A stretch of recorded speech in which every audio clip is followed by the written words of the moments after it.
Dito sa side na to naman, O'Neill. For yung mga nagdalan, depende sa bike na dadalhin kasi for FJ, yung iba mas pang papunta na talaga sa enduro na bikes.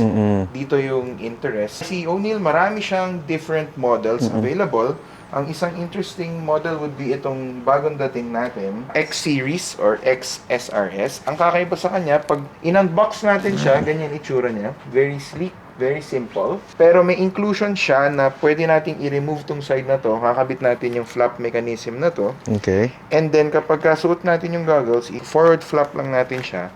Aangat na yung goggles. Hindi natin siya need alisin. Papasok yung hangin. Hindi na nakadikit dito. Yes. Jojoke nga si TJ. Sabi niya, nung nakita niya to, sabi niya, may ganito raw pala. Sabi niya, jologs ka na raw pagka ginaganon-ganon mo yung ano. Kasi meron ng high-tech mechanism para hindi siya Dumikit. Yes. Kasi ang problem ni TJ na mention niya is, pag inaalis naman niya, pag in-overtaken siya, tinatamaan siya ng mga bato. Pero kung may ganitong mechanism, di mo kailangan alisin, nakakahinga ka pa rin. We can pair with any O'Neill goggles or with 100% Kahit anong goggles pasok dyan. Yeah, so yan yung ating mga choices. And here yung mga boots naman na for FJ Moto. Dito yung mga models na applicable. We have the sizes here. So later, pwedeng try nyo. Pili kayo ano dyan. Assist namin kayo ni Jonna to find your size para malaman lang kung ano yung pasok, okay. Yun yung ating FJ Moto line dito sa show. Then for all the other gears, nandyan din siya. Meron tayong mga jackets dyan. May mesh, may leather, may liner. Meron din tayong rain gear. And then we also have Mystery Ranch or outdoors na backpack.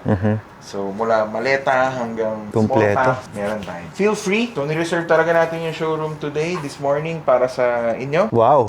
Pero i-test nyo lang yung mga products. Tapos kung may tanong kayo, lapit lang kayo sa amin. Pwede nyo i-fit. Okay lang kahit di na magbalaklava. Let's go. Suka tayo.